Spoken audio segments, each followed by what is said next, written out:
JJ, welcome back. It's episode 15. We made it to 15 episodes. This is We Were Gamers. We should probably explain what this show is all about, JJ. Hit him with the knowledge. Andrew, you and I are old friends, and we used to be what we would have described at the time as hardcore gamers. We played a lot of games all the time, as much as we could.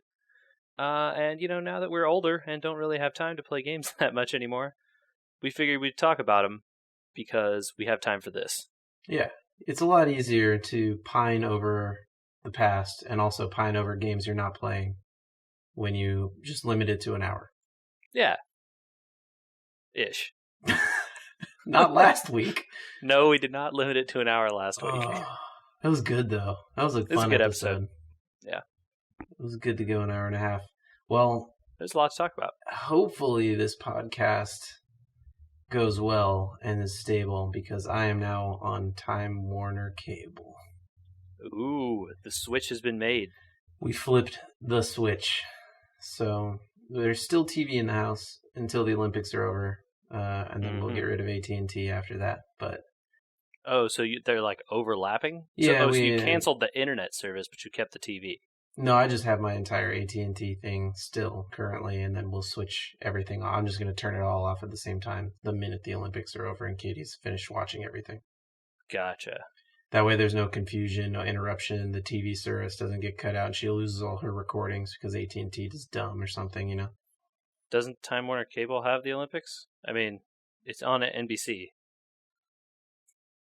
But we didn't get any DVR service, and we didn't get any TV service. So if she wanted to watch it, it'd be over the new antenna that I bought. Oh, gotcha. Because that's all we're going to have in the house is internet and antenna, and then you can watch stuff online. I bought some Chromecasts. Oh, cool. Yeah, Chromecasts are pretty good. They're good when they work. They're a little fickle sometimes with apps. So, like, the NBC Sports app, which Katie was using to watch all this stuff, sometimes it kicks back on the Chromecast when it hits an ad, and the system gets bound up. Sure, yeah. Dude, ads on the internet are just, oh my god, so bad. Well, why do they don't interlay them with the same service that they're using? So it causes... No, because all that's farmed out to like 700 different web companies, and every time it loads an ad, it adds like 50% to your CPU. It's ridiculous, dude. Yeah, they're overlaying like flash on flash on flash with an HTML5 video at the very bottom, That auto plays as soon as you load the page, and it has like the volume level beyond the maximum allowable, and it just, it's horrible. I don't get it. But it's one of the only... it's the real option, right? We all need to be pushing these companies to provide stuff on the internet and make it better. Example, I started watching Mr. Robot. I don't know if you've heard of that show. I have heard some good things about it. I have not watched it, as I don't watch a lot of TV, but tell me what you heard. Okay, well... Or saw. I'll get into the show in a second, but let me pace back through why I decided to watch it. Okay. I wanted to test out our theory about doing internet video and being able to watch everything we want to watch successfully and easily online. Okay. The most easy way, it turns out, is probably still to feed it off of a computer rather than like getting it on your phone and sending it, stuff like that. Yeah. Just because it allows you a quicker and easier and cleaner workspace with a little bit more CPU power. Might be a little bit more stable. I don't know. Anyway, so I decided to use Mr. Robot as a litmus test. Okay. First season went great. I could watch all of it very easily online through their own website. Didn't have to go to Hulu. Didn't have to pay for anybody's service. It was also available on Amazon Prime, so I could watch it there or from their website. So I tried it both ways, obviously, to see which one works better. Obviously, Amazon Prime's better because no ads. Right. Which is part of what we were just talking about, right? Yep. What got me was like the unskippable ads get longer So they tease you.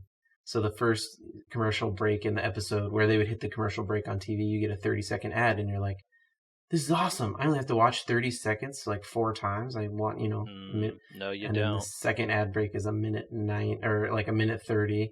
And then the third ad break's like 2.5 minutes. Yep. Because they got you. Exactly. Because they got you. They know they can Exactly. abuse you because you got there.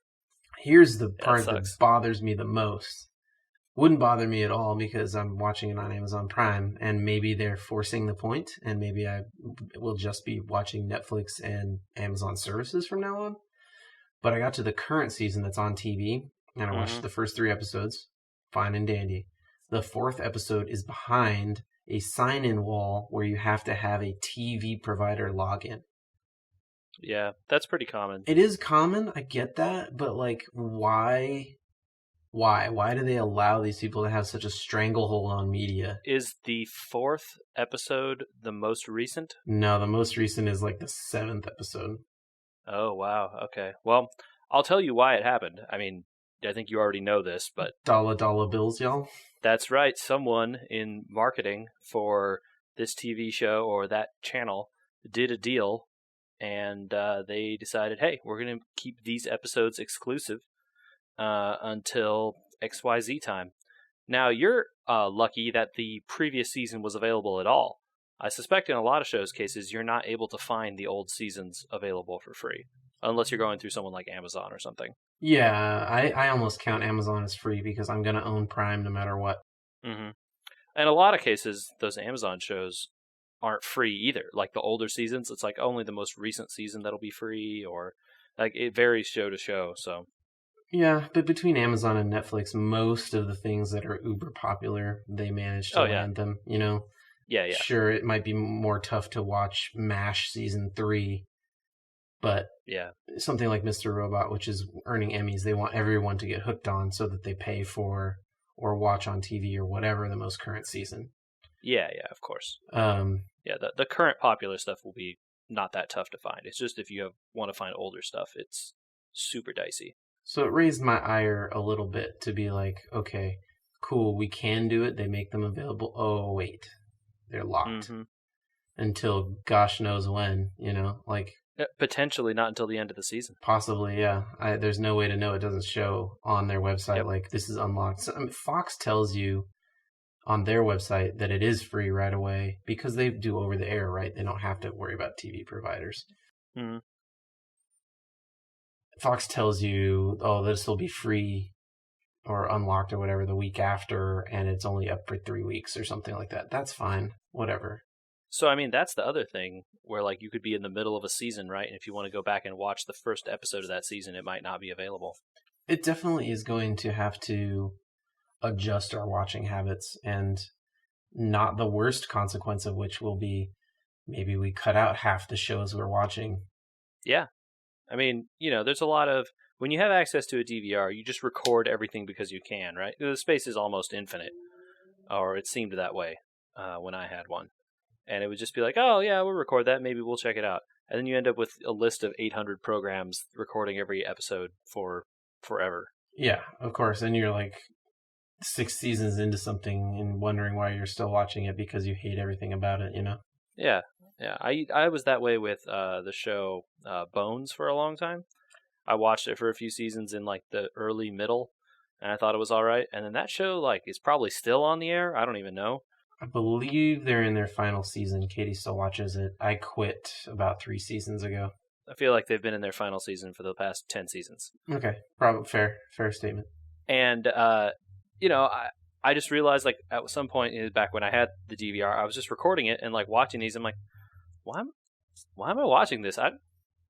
This show isn't good. Like I don't care anymore. And, like I just stopped recording it and everything was better. My new metric is if I'm tempted to do something else other than watch it, maybe I should watch it, or literally I should go do something else. And if I'm doing something else, I should watch something like Star Trek The Next Generation, which I'm going to enjoy watching while I'm doing something else. Exactly. If you're tempted to do what I always make fun of my mother for doing, which is like read a magazine or a book while you're watching the show, then you're not watching the show, and you could just have the TV off and read that book or magazine. Yeah, some people like background noise, but you can make the argument, well, listen to some Sure, music or whatever. sure, but like if it's just background noise, like turn on live TV, right? Put on the news, put on anything. Like it doesn't matter. You don't care. I think a lot of people do the magazine thing when they're watching with their significant other and they don't watch the show or they don't care about the show or something, you know? Yeah, I and just that's can't be in fine. the room with some of the stuff that she watches. It Yeah, makes me so mad. yeah. And I don't even know why. It just does. It rubs me the wrong way. Anyway, Reality TV is rage-inducing intentionally. yeah. Well, here, back up because I can Okay. say positive things about Mr. Robot, the actual show. Okay. Yeah. So, for those people that haven't watched it yet, Mr. Robot is based on the idea of a hacking group that is trying to rebalance the scales. They're kind of like a version of Anonymous, basically, but a small kind of splinter cell terrorist group style thing, with genuinely seems to me accurate coding and hacking stuff. Obviously, there's a few things that are played up for drama, Mm-hmm. and things that are a little bit out there on the edge, but most of it is at least plausible. Okay. Um, it follows a main hacker and explores, as TV goes, kind of non-traditional storytelling. And there's a reason for it plot-wise, why they explore non-traditional storytelling, but Gonna have to elaborate. What is non-traditional? non-linear Okay. sometimes, or multiple perspective characters. Did you ever read Catcher in the Rye? I actually have never read Catcher in the Rye, but what about Catch Or 22? not Catch 22, maybe Great Gatsby? Yeah, Okay. Gatsby. Sure. So those two books have something in common that a lot of people don't. I mean, you wouldn't put those two books in the same room together, obviously, but they have something in common, which is the uh, unreliable narrator. Ah, okay. There you go. Unreliable narrators. Gotcha. So they use unreliable narrators in TV, which people don't. Oh, I mean, you're supposed to have the ultimate perspective, right, from as a TV watcher. You're supposed to know well, everything that's happening that they show you. they. I guess you're not supposed to, but they generally are treated that way. As the Correct. viewer, you are supposed to be omniscient or whatever. At least in so much as what you see in the scene is what you've seen, and that is Right. factual. Mm-hmm. Um, Not always the case. Oh, that's fun. Yeah. So I don't want to get too much into it because the first season lines up what why they can start to experiment with these types of storytelling in the second season. So they also explore social interactions that people wouldn't, not non-traditional social behavior as well, right? You know, like Hmm. um, I think I would say that gay relationships are pretty openly talked about on TV now, but some of Uh-huh. the more complex um, parts of that spectrum, I guess is the right way to say it, get Okay. explored sometimes, and also parts of the mental health spectrum as well. Hmm. Okay. Cool. You know, because like some people wonder about in the real world, right? Like, okay, why would you commit these types of crimes? You must not be healthy in the head. And so people think that, well, somebody committed this crime, they clearly must be crazy. And Mm-hmm. guess what? Some people aren't, you know, Yeah. just because you don't agree with their positions, etc. That sounds at least outwardly interesting. As you know, I have a lot of issues often watching computer-related shows on TV, and although I have heard, as you say, that this one is relatively well scienced or whatever you call that, I don't know what that Yeah. phrase is, but they actually, attempt to portray things realistically. I mean, put it this way, right? Like Interstellar got high marks for realism in scientific realm. But at the end of the day, it's still not realistic because it's a movie, Right. right? So there's stuff in here that, like, they say the right words and they don't explain them, Yeah. right? Okay. So they're saying like, okay, well, I put it in this type of, you know, like file, or you know, leave this type of file on the server, et cetera, et cetera. And from my knowledge, what they're saying is accurate, and they don't ever try to they don't put up like a file on the screen that just is encrypted, right? Like they type in a bunch of code that looks like real code to me. There's not a progress bar that fills up as they're hacking? No. Like okay, that's good, because that's not how anything works in real life. No. But there is the scene where he has to cut off a server from the other servers, before the virus moves between the other servers, and there's flashing lights which show which servers are infected, and it's like, that's not how this works. So they did that early to grab people, and then kind of backed off of that a little bit. Couldn't hold up that budget, man. Too expensive. No, I think it's just like they realized that's not who they were. It's not like the fake action show, and people praise them for the one thing, so they might as well stick to it. Anyway, it would still bother you, I think. At the same time, you have to take into account that they're pushing the envelope for saying we're not going to, handhold as much of this coding world, because there's actual people that enter in coding, like that Scorpion show, which makes me want to punch my fist through a wall watching 2-second clips that people show me, and I'm like, that show is so bad that my girlfriend stopped watching it because she thought it was too dumb. It's TV made for people that don't read or something. I don't understand who it's for. It's TV made for the people that think CSI is a good show about like science and cyber something. The people that like the word cyber in relation to like computer stuff. That's who it's made for. Got it. Well, one piece of fallout from the Mr. Robot thing is that show will make you paranoid that hackers are around every corner.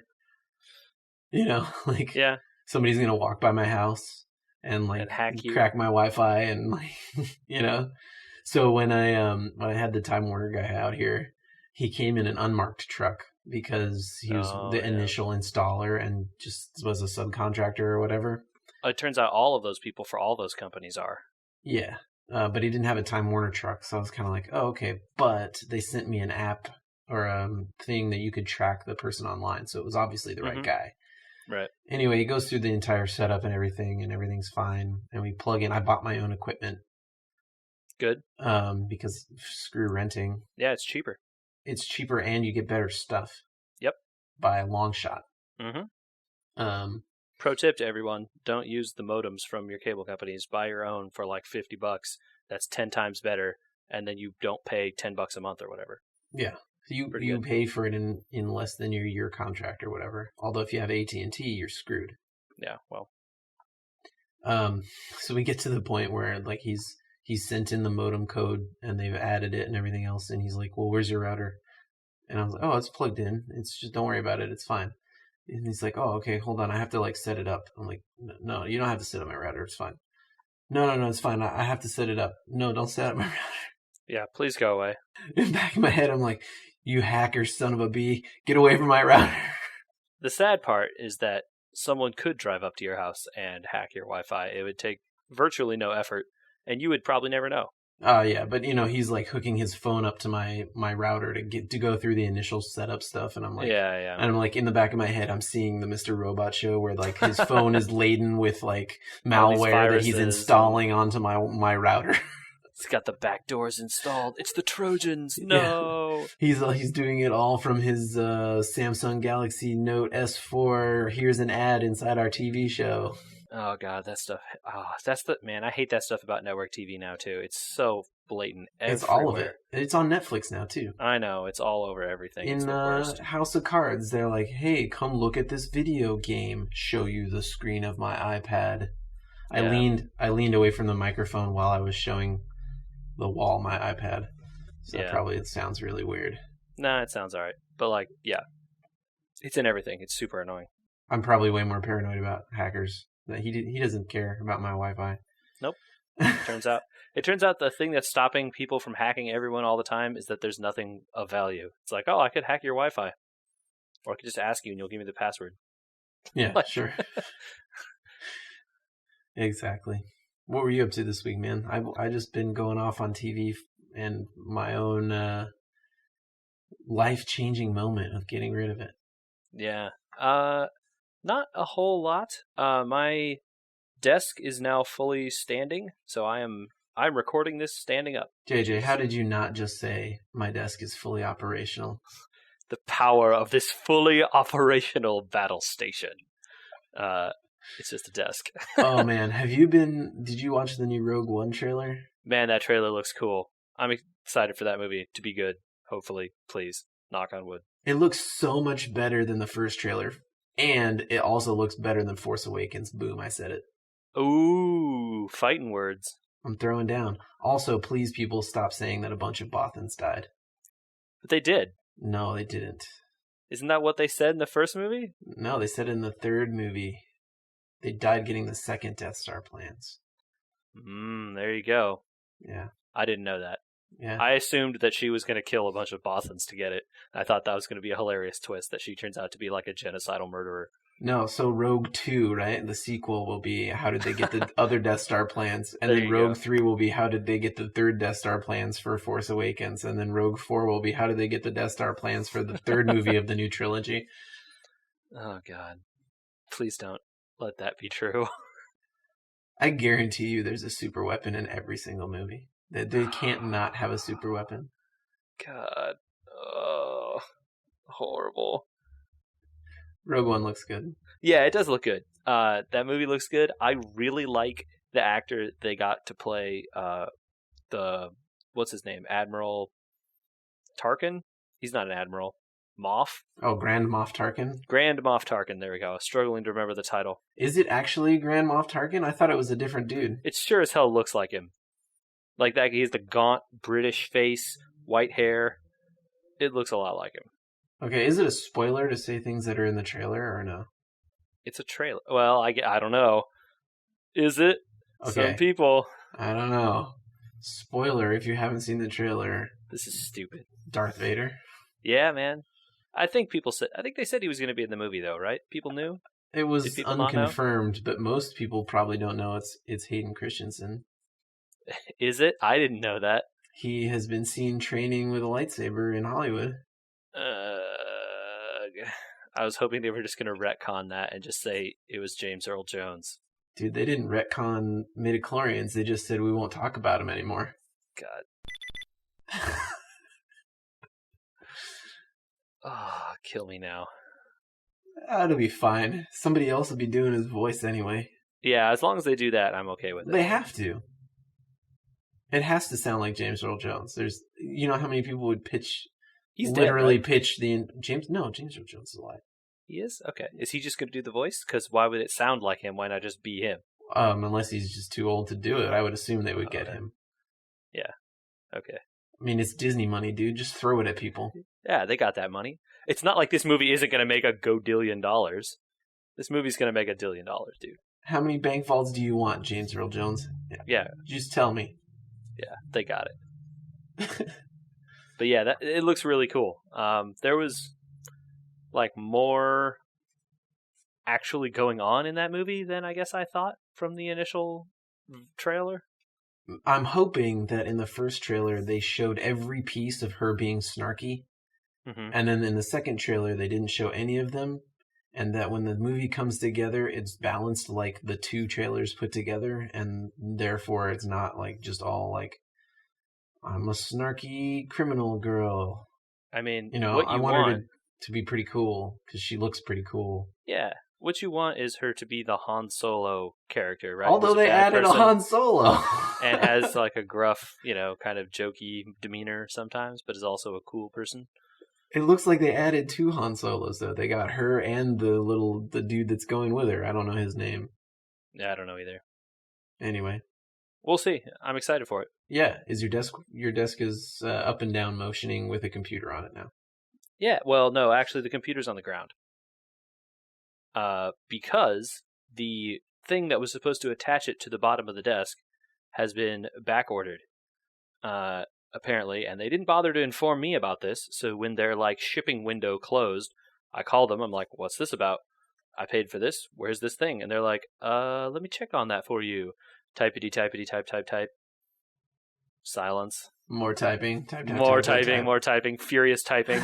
And you're just like, hello? He's like, sir, I'm sorry. It seems like that part was back ordered, and if it's not from us, it's a supplier thing, and like whatever. And I was like, so what's the deal? He's like September 21st would be the earliest we'd be able to ship it from our warehouse or something.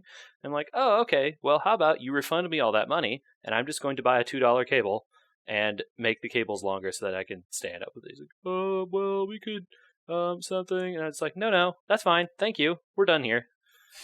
Yeah. So I didn't even actually have to buy a cable. I just dug around in my box of cables and found a longer one, and put it in, and now we're all good to go. It needs some like cleanup in the back so the cables don't look like garbage, but what are you gonna do? Duct tape was invented for a reason. Yeah, and cable ties. Yeah, between those two things, I think you'll sort it out. Yeah, and it looks fine. It's not like I'm sitting here looking at the underneath of the desk. I'm looking at the computer monitors and stuff. So all right. So are you standing now? I am currently standing up. I have been this entire podcast, actually.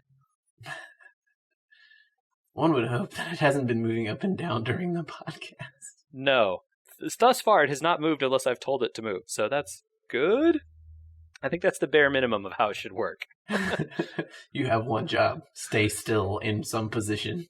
Yeah, it does move a little bit laterally. Like if I just like shove the desktop to the left, it'll shake a little bit. But like my old desk did that too. So it's not really any different in that regard. That's cool, man. I'm jealous of your standing desk. I'm wondering if I can get like a convertible top for mine eventually.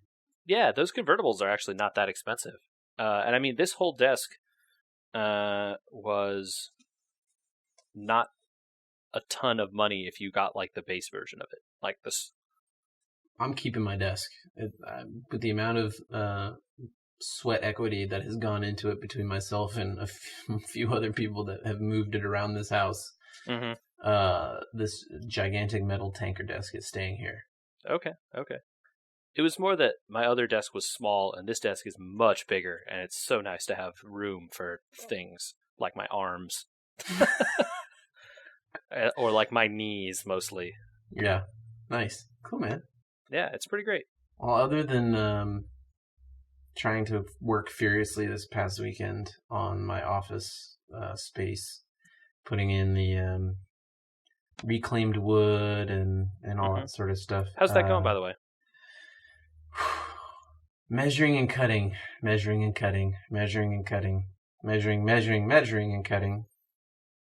Slow but sure progress. Yeah, you just have to, I mean, you look at the end of the day and you realize you did like 4 feet, right? Mm-hmm. And then you feel, I think it's actually like 8 feet, but the first day it took me a long time to do 2 feet because it had to be perfect at the bottom. Totally. So that everything all the way up was perfect. Mm-hmm. Yep, that's how that works. The first getting started takes the longest, and then once you're going, it's easier. Yeah. So I think after 2 days we've hit about 4 feet or so. Okay.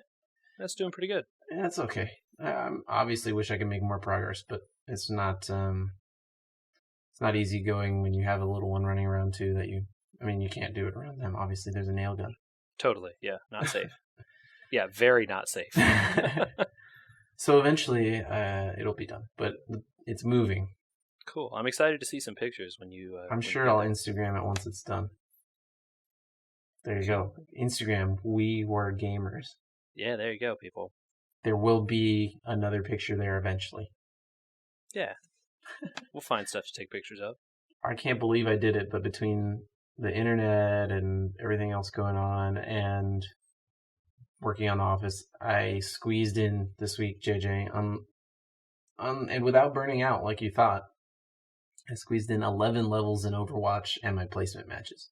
Nice. So you are level what? I am level 26, and I have 2 placement matches left, but I will finish them before the end of the season 1. Out of 10 matches? I think you're supposed to do 10, yeah. Mm-hmm. Cool. And then when you are placed at the very bottom, you will not be mad. No, I won't be mad at all, because I'll get the seasonal stuff, and then I can take a nice long couple day break. I was gonna say until you want to play it again the next day because it's fun. It is fun. I think that you were a little worried I was going to burn out. And I think I'm only burned out because I have a lack of energy because of trying to take on everything at the same time and squeeze this in. But I don't hate the game. I've gotten less frustrated by it as I've played more of it, right? You're starting to see sort of how things go, when you should do stuff, when you shouldn't do stuff, kind of feeling the flow of the game.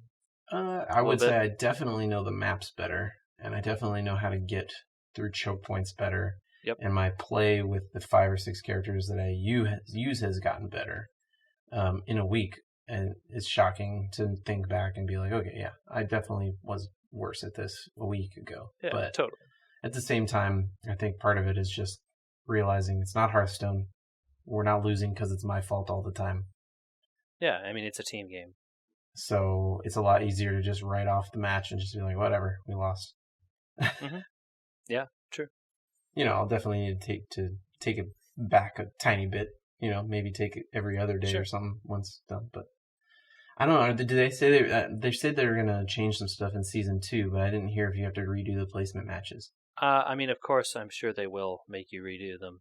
But I believe they said they're changing some of the overtime rules again. No more sudden death. Yes, they're getting rid of sudden death or relegating it to cases that are like extremely, extremely, extremely weird that like would never or very uncommon to happen. Cases where like neither team has touched the payload and stuff like that. They're changing. There's a few other like tweaks around the edges, so that like ties give more points. And some other like tweaks around the edges of the matchmaking stuff that I don't really know anything about because I haven't done any placement matches and I don't care to. Oh man, you should do them at least just to get the season 1 spray or whatever. Nah, don't care. Why? I don't care. Okay. It holds no value to me, so I'm not gonna do it. I don't want to do it. Okay, fair enough. I mean, to me, the games haven't been any worse. Probably because their placement and their low end, because I'm not very good, than just doing quick play. People maybe talk a little bit more, but they don't. It hasn't been that bad. I'm not really so worried about the people being horrible, although I'm sure there is a lot of that at some level in the competitive scene somewhere. But I just don't. I want to play that game for fun and have fun playing it, and the competitive environment does not foster that. So it definitely feels like quick play. Looking back on it after 8 placement matches in competitive, it definitely feels like quick play is more loosey goosey, and I can definitely tell the quality of players is a little lower. Definitely, yeah. Something I came across while playing this week, JJ. Have you heard of Sombra? I have heard some rumors out there on the internet about it. So, Sombra means shadow. Do you know what an A.R.G is? Because I didn't. Oh, you have never experienced this before. Okay, yes, I know all about... Well, I don't know all about them, but I know what those are. Maybe you should give people a rundown on what an A.R.G is, because I have a clinical explanation that I looked up for the podcast. I looked something up because I wanted to be able to explain it. Well, but maybe you do it better without like me reading Wikipedia. Okay. An A.R.G is an alternate reality game. I believe that's usually what it typically means. And essentially, they're like, I don't know how they're designed, to be honest with you. That is actually probably the most interesting part about them. But they're little clues and little puzzles and stuff hidden within other types of media that generally spin out into a giant puzzle meant to be so complicated and so difficult and so just esoteric and weird that it takes an entire community of people working together to solve them. And oftentimes I've seen them employed in service of video games in order to create hype or marketing around an upcoming product that isn't ready for release but is moving towards release. Often they make them so that like the A.R.G is solvable right as the game is about to come out. and the community will crack the final code and find out some cool thing from the game or a new character, which is what I suspect this Sombra thing is sort of leading towards. Cards Against Humanity has done what they call a puzzle every year for the Christmas well, I guess I should say holiday, because they do Hanukkah and Kwanzaa and all these other ones. Which they have stopped doing. Yes, they no longer do that. They do these types of puzzles, which is what I would describe an A.R.G as. The alternate reality part of it comes from the fact that they don't announce that they're doing it. It just sort of happens, and somebody notices something, and then they get a community of people together and then notice more clues, and clues lead them to ciphers, and ciphers lead them to star maps, and star maps lead them to look in code in a certain section of the game, pull the code out, and then be able to load an alternate version of a level of a game on a special server. And that alternate version of the game, you have to look around a level to find another cipher in the sky, which leads you to the achievement page, or you look at the code again, and blah, blah, blah, blah. It's there, like I said, they're these really difficult, weird, esoteric puzzles that are sort of meant to be solved commutative, that require the community to work together because they're so either strange or they require input that no one person could solve by themselves. And a lot of people really enjoy doing these things, and they're out there all the time for all kinds of various products. It's like a scavenger hunt. I mean, like a really, really complicated scavenger hunt that takes about 5,000 people. Yeah, it takes a bunch of people, and you need to have like a lot of computer skills most of the time. Sometimes you have to read the coolest one I heard of was they released a web page for a fake company that if you got into the back end of the web page, there was a file stored somewhere that was a sound file, but the sound file just sounded like static. But if you looked at the sound file through a visualizer in a certain way, you could get a picture to show up of a barcode. And if you scan that barcode, you could do something, and like it led you someplace. It's like all these crazy, like really weird puzzles that how would you ever think to solve this stuff? So stuff like that. They're cool. Yeah, I mean, it's definitely something I don't have time for or computer skills enough for, but it's cool to read about the, especially in this case, somebody did an article about this Sombra hunt. I guess the end of which being that they think a new Overwatch hero is coming November 1st. Oh, I hadn't heard that there was a thought of conclusion. They found what is it, ASCII? What is that called? ASCII. ASCII picture of a skull that looks like it's from Dia de Muertos. Oh. And people are like, okay, well, that means like November 1st or 2nd, because that's the end of the road on these puzzles. Cool. Yeah. Yeah. I know that a lot of companies, like marketing companies, like them because you can just choose not to release the next part of the puzzle and let people search until you're ready for it, right?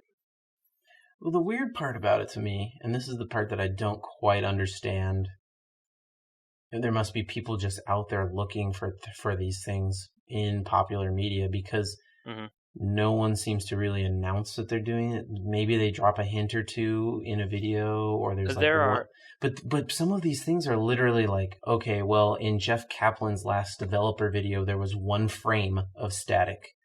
Yeah. And a one frame of static had the puzzle thing, blah, blah, blah. So if you blinked... Oh, I mean, you would have trouble seeing a single frame by yourself anyway. But people are going there and looking through it frame by frame because they know something like this exists. Right, but finding out that something like this exists, they don't seem to announce them, is my point. Is like they don't put out there like, hey, there's a puzzle to solve, people. They work when you have a very passionate and active and engaged community already formed around your game. So if it's something like, for instance, I know Valve uses them a lot also.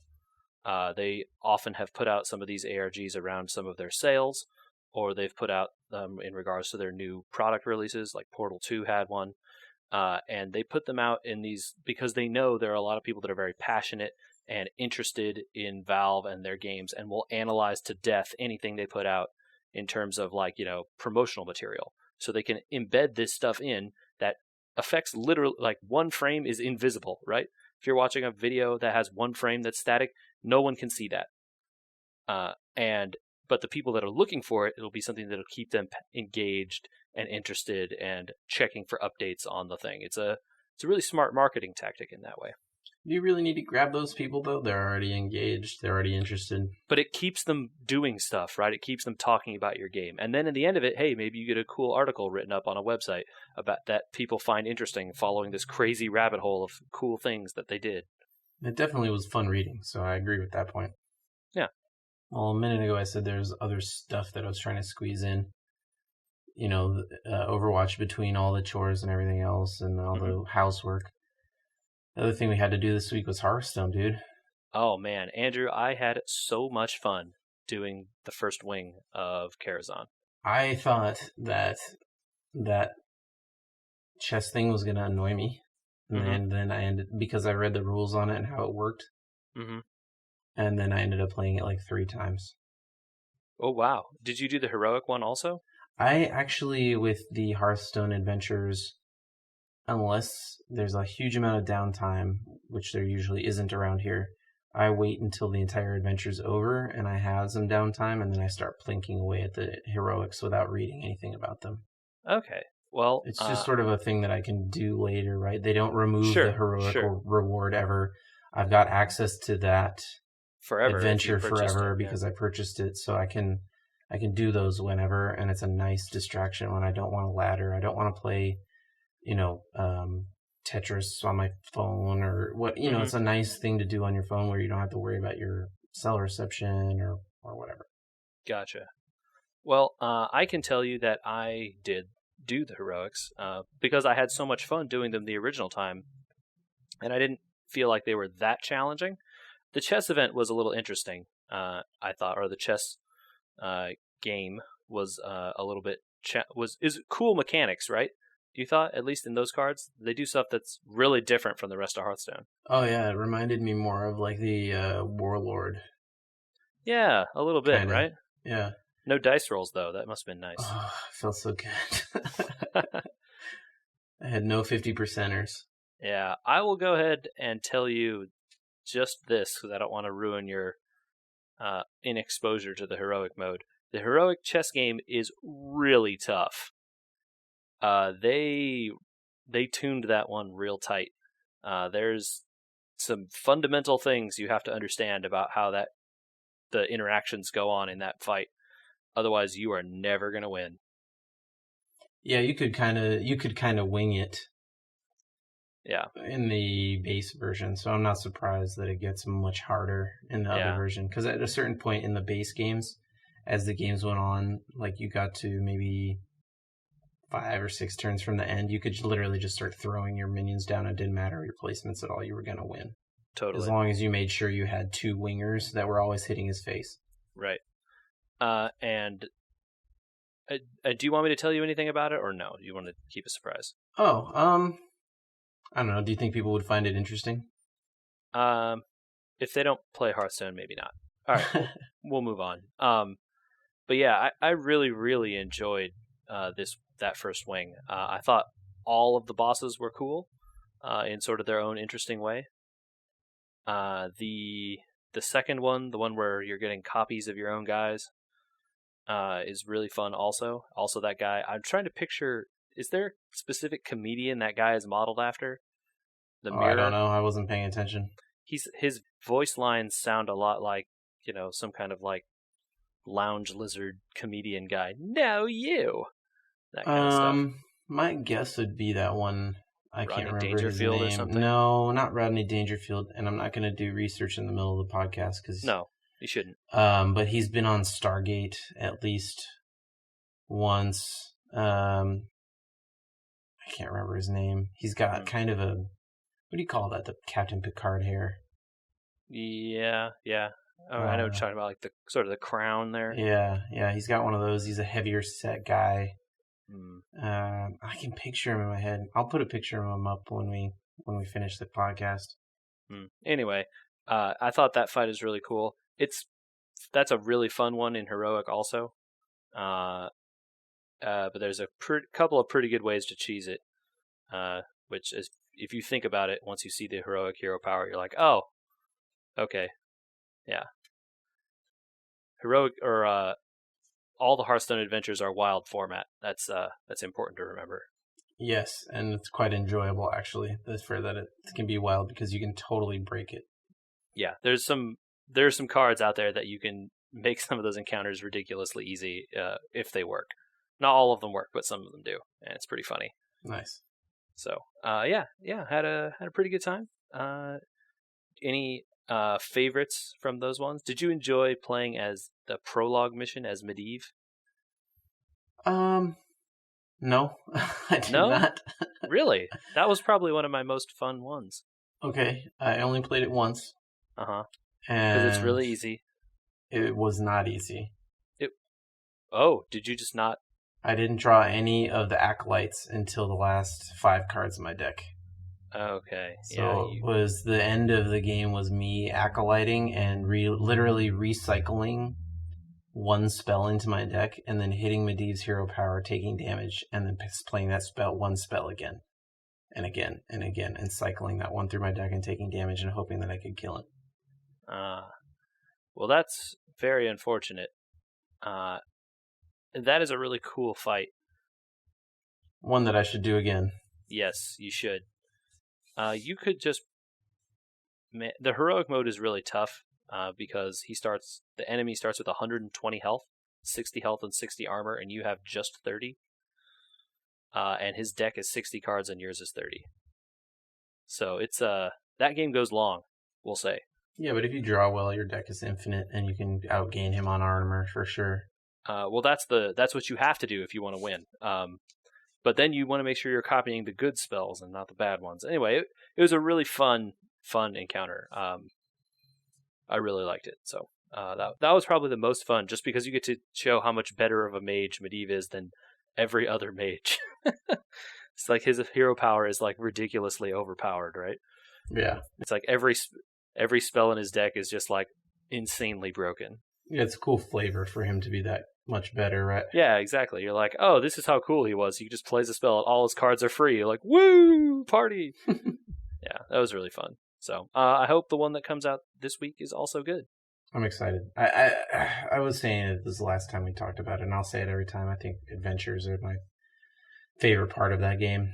They're super cool.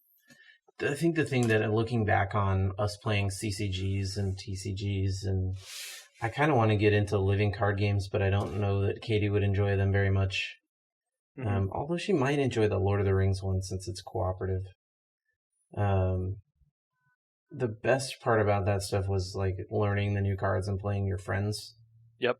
In Hearthstone, you're not really incentivized to play your friends very much. That new quest helps a little bit, but you only really do it once, right? And then you like too incentivized to play the ladder instead.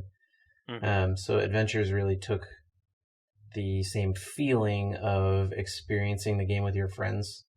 Yeah. And putting it into the game, because now you and I can sit around and talk about like, well, what'd you do to beat this boss? What'd you do to beat that boss? And we get the same feeling we had when we were playing these games together, mm-hmm. like against each other. Yeah, it'd be really cool. Anyway. So yeah. Anyway, I really enjoyed it. I would love to hear stories about people that that chess event in Heroic is sometimes rage-inducing. I lost multiple times with the enemy at like 2 health or 1 health or 5 health. And it's just like, you just lose and there's nothing you can do. God, rage-inducing, man. JJ, I think there are 2 space games that came out this week that we are required by geekery standards. Okay. Like standards and practices, like, you know. The ratings board is going to come after us? The ratings board is going to come after us if we don't talk about them. Okay, I love space. Okay, so No Man's Sky released? Yeah, I'm going to be that guy on this podcast and say that I was not that excited for that game coming out, and I feel like I have been vindicated at least somewhat. How are you going to be that guy if I'm going to be that guy? Oh, are you also going to be that guy? I don't understand that game. I was going to have you explain it to me. So... okay, what that game is and what people thought that game was going to be... Seems like space Minecraft to me. Yeah, Sure, that's a pretty good way to think of it, I guess. The thing is, that game is a procedurally generated universe, right? And they're not joking. There's like some number of quintillion planets in that game, and you can fly to all of them if you want, and see whatever there is to see on all these planets. Now that's it's like a staggering number, right? Like unknowably big. How does it even fit on the disk, right? And they use these algorithms to generate these planets, and every planet is planet-sized. It has water and terrain and animals and its own species of trees and rocks and formations and all this stuff, and it's really, really amazing in terms of how the game exists. But what do you do in that game is you fly around and you mine minerals and take your ship and do space trucking to earn money so that you can fly your ship some more. The loop of that game is the thing that I knew was never going to interest me. And turns out is not interesting most people. A lot of people are wondering, what am I doing other than just running around? Yeah, so I think that game was going for, maybe I'm reading into this, I don't know, but the cool thing about that game is sort of the sense of scale it instills in you, right? Like that number of like quintillion of planets or whatever is so big, and there's no, like, you're just this guy flying around a galaxy. You will never see them all in your whole life. No, it's not possible, right? I would assume it's not possible. It's not possible. I mean, that number is too big. I don't have to do any math to tell you that number is too big. And they designed it that way on purpose so that every person would have sort of their own story of how they went through the galaxy, right? And that's cool. It's really like a cool idea. You sort of get this overwhelming loneliness feeling of wandering around in space. It's certainly a feat of software engineering, for sure. Absolutely. And I'm interested in it on that level. The actual act of playing it, I don't like these, they call them survival games, where, you have a hunger meter and you have a temperature meter and you have your, you have to mine minerals in order to keep your suit power on, and you have to fill up your ship engines with fuel so that you can keep flying. And it's like Minecraft where you have to collect the resources and put them in the thing to keep it running. And you're sort of like, it's like a bunch of spinning plates essentially, right? And maybe some of them spin quicker or slower, but the idea of just keeping all those plates in the air all the time is not fun gameplay to me. It seems like you should just go hiking. The idea of the game is really cool. I just don't think that what it turned out to be was that interesting.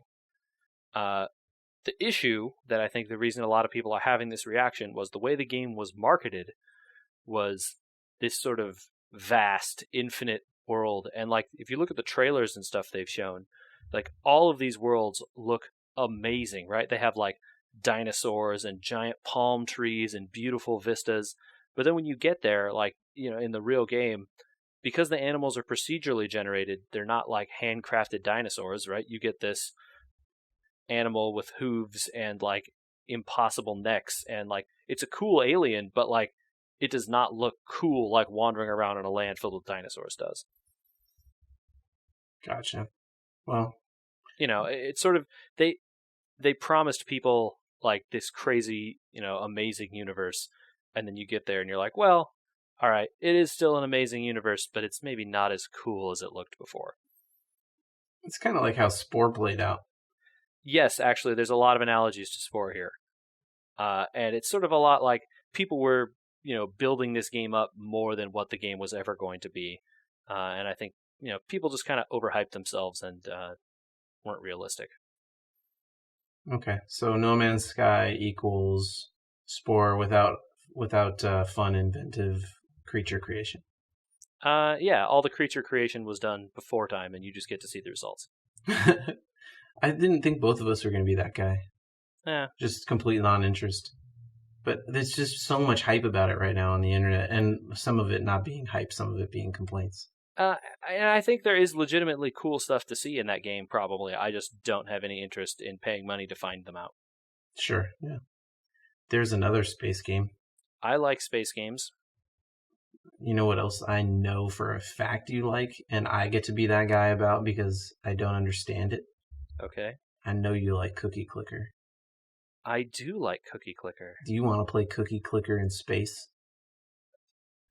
No, maybe. Space Plan? Okay. Cookie Clicker in space, JJ. It's a sorry, they call them idle games now, Andrew. Oh, they have a genre. Yes, Oh man, I think why didn't they just call it Cookie Clicker genre? because Cookie Clicker is a specific one. Oh man, explain some to some people because I don't Uh, even quite get it. I mean, uh, these games. There are tons of these games, by the way. They're all over the place. Tap Titans and Adventure Capitalist and something Tycoon, and a lot of them are phone games now too. They're on Steam. They're on websites. They're basically it's a similar kind of thing where you start off making a small number of a thing, and then you can buy one that produces them automatically, and then you can buy another one. You're essentially like click on this button to generate. In the Cookie Clicker case, it's like click on this button to generate a cookie, and then you can buy like grandmas to make the cookies for you, and then you can buy factories to produce the cookies, and it's just at some point you're earning billions and billions and billions of cookies per second. And what are you doing with them? Who cares? Get more cookies. And the whole purpose of the game is to make the numbers go up, right? Right, yeah, and you obviously at a certain point you stop clicking, you leave the window open, and you just sort of make numbers Right. go up faster and faster and faster. Right. Actually, clicking becomes completely irrelevant at some point. So that they used to be called clicker games, but then there's sort of no point in calling them clicker games because very often you don't want to be clicking at all. And so they've started to call them idle games because you leave them open and they idle and produce numbers. There's Anyway, no winning because it's just open-ended number generation. correct. There is no end. The game just continues going upward. Okay, explain to me, because I know you played both Cookie Clicker 1 and 2, where the draw is to play these for more than 10 minutes. It's really cool seeing the numbers go up. I don't know, like if you get into it and you think it's fun to have the idea of you're buying time machines to go back in time to get the cookies before they were baked so you can get more of them. If that's not fun to you, then don't play. I mean, there's nothing for you there. Often a lot of these games will incentivize you to start over again from nothing, but give you some kind of lasting permanent bonus in a way that you can then reach where you were before in a very small amount of time or a much less time so that you can continue making the numbers go up, but even faster. This kind of stuff. They're fun because you can just open a browser window, start them, and like walk away and come back and see that your numbers go up. Be like, yeah, I did that. But you didn't, right? I'm still chewing my brain. My brain is still trying to chew through that sentence that you said. If you don't enjoy going back in time to get the cookies before they're baked to bake more cookies. Yeah. I'm literally trying to parse that sentence. You're stealing the cookies from yourself in the past so you can have more of them in the present. Wouldn't you want to take ones from the present and take them to the past so you'd get interest on ones from the future in the past? No. You can't borrow backwards, Andrew. It's not how time works.